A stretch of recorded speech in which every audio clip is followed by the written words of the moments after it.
वो सुहावने दिन। दोस्तों, यह एक प्यार भरी मेरे जीवन की एक सच्ची दास्तां है, जिसने मुझे एक ऐसा शख्स दिया जिसके लिए मैं कुछ भी करने को तैयार था, जो मेरे दिल की गहराइयों तक गई, जिसके लिए मैं किसी और की तरफ भी नहीं देखता था। हम दोनों की ट्यूनिंग इतनी अच्छी थी कि अगर एक को कोई प्रॉब्लम होती थी तो दूसरे को पता चल जाता था। ये हम दोनों की एक टेलीपैथी थी। हम दोनों ने एक दूसरे को बहुत प्यार किया, लेकिन किस्मत ने शायद मेरा ही साथ नहीं दिया। बात उस समय की है जब मैंने अपने एक दोस्त के साथ पार्टनरशिप में एक बिजनेस शुरू किया। ये बात 2004 की है। शाम के समय मेरे पास काफी समय होता था, तो मैं नेट पर सर्फिंग या चैटिंग करता रहता था। उसी दौरान एक बार मेरा एक ऐसी लड़की से कनेक्शन हुआ जो विधवा थी, मुझसे 5 साल छोटी थी और एक 2 साल के बच्चे की माँ भी थी। अब हम दोनों ने फोन पर बात करनी शुरू की। एक दिन उसने मुझसे पूछा कि अगर मुझे उसके बारे में मालूम है। मैंने कहा हाँ, कि वो एक विधवा है और एक बच्चे की माँ है। पूछने पर कि क्या मुझे कोई ऐतराज तो नहीं, मैंने कहा इन सब बातों से मुझे कोई फर्क नहीं पड़ता, क्योंकि यह सब तुमने जानबूझकर नहीं किया, ये तो अपने आप हुआ है। फिर इस बात की सजा की तुम विधवा हो, तुम्हें क्यों मिले। ये बात उसे इतनी अच्छी लगी कि उसके दिल में मेरे लिए और इज्जत बढ़ गई और अब हम दोनों फोन पर घंटों लंबी बातें करने लगे। काफी समय बीत गया। एक दिन उसने मुझसे कहा कि वो मुझसे प्यार करने लगी है, जबकि मैं उसे अपनी फोटोग्राफ दिखा चुका था, लेकिन उसने अभी तक अपनी फोटो नहीं दिखाई थी।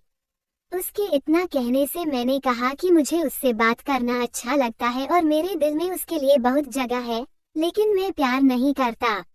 उसके जिद करने पर कि मुझे भी उससे प्यार है, मैंने बोल दिया हाँ आई लव यू टू, लेकिन ये वर्ड्स दिल से नहीं निकले थे। मैंने उससे कह जिस दिन मुझे उससे प्यार होगा, मैं अपने आप और उस आवाज में, उस फील के साथ कह दूंगा और वो मेरे दिल से निकली हुई आवाज होगी।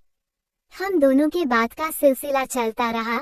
एक दिन रात को जब हम दोनों बात कर रहे थे, उसका बेटा आया और उसे तंग करने लगा। उसने मुझे से कहा कि ये बहुत तंग कर रहा है, वो चाहती है कि वो सो जाए क्योंकि उसे कल सुबह स्कूल जाना है। मैंने उससे कहा कि उसे फोन दे। उसके फोन देते ही मैंने बच्चे की आवाज में उससे बात करनी शुरू की और फिर धीरे धीरे बच्चे को कुछ कहा और 2 मिनट के अंदर वो बच्चा सो गया। उसने मुझसे पूछा कि मैंने ऐसा क्या जादू किया। मैंने कहा कि मुझे बच्चों से बहुत प्यार है, बस वो हम दोनों बच्चे और मेरे के बीच की बात है और अब हमारी बात फोन पर फिर से शुरू हो गई। एक रात फिर उस बच्चे ने खूब शोर मचाना शुरू किया, तो मेरे कहने पर उसने बच्चे को फोन दे दिया। मेरे हेलो कहते ही उस बच्चे ने जो कहा पापा आप कब आओगे, उसने मुझे हिला दिया और मैं 10 दिन तक सो नहीं सका। वो शब्द मेरे कानों में गूंजते रहे और वहीं से मुझे उस लड़की से प्यार हो गया। अब हम दोनों फोन पर रोज बात करते। मुझे कुछ होता, उससे पहले उसे पता लग जाता था और उसे कुछ होता तो मुझे पता लग जाता था। हम दोनों अब प्यार में थे। मैं उसके लिए कुछ भी करने को तैयार था। फिर एक दिन मैं उसके शहर गया, उससे मिला। वो सच में बहुत ही खूबसूरत थी। वो मेरे होटल रूम में अपने बच्चे के साथ आई। मैंने उसके बच्चे को गोद में लिया, उसके साथ मस्ती की, उसे एक बड़ा सा टेडी दिया और वो उसके साथ मस्त हो गया। वो मेरे करीब बैठी थी। हम दोनों एक दूसरे का हाथ थामे बच्चे को देख रहे थे। उसने मुझे गले लगाया, मुझे बहुत अच्छा लगा। हम दोनों एक दूसरे का हाथ पकड़े काफी समय तक होटल रूम में बात करते रहे। प्यार क्या होता है, शायद उस दिन मुझे पता लगा कि जब आप किसी को सच्चे दिल से प्यार करो, उसके करीब और छू लेने से एकदम उत्तेजित न हो, वही एक सच्चा प्यार था। आज हम दोनों अलग हैं, क्योंकि वो मेरी जिंदगी में नहीं आ सकी। उसकी कुछ मजबूरियां थी, मैं समझ सकता हूँ, लेकिन मैं आज भी उसके बेटे के कहे शब्द नहीं भूल सकता। हमारा ये प्यार एक सच्चा प्यार था, जिसमें काम कोई वासना नहीं थी।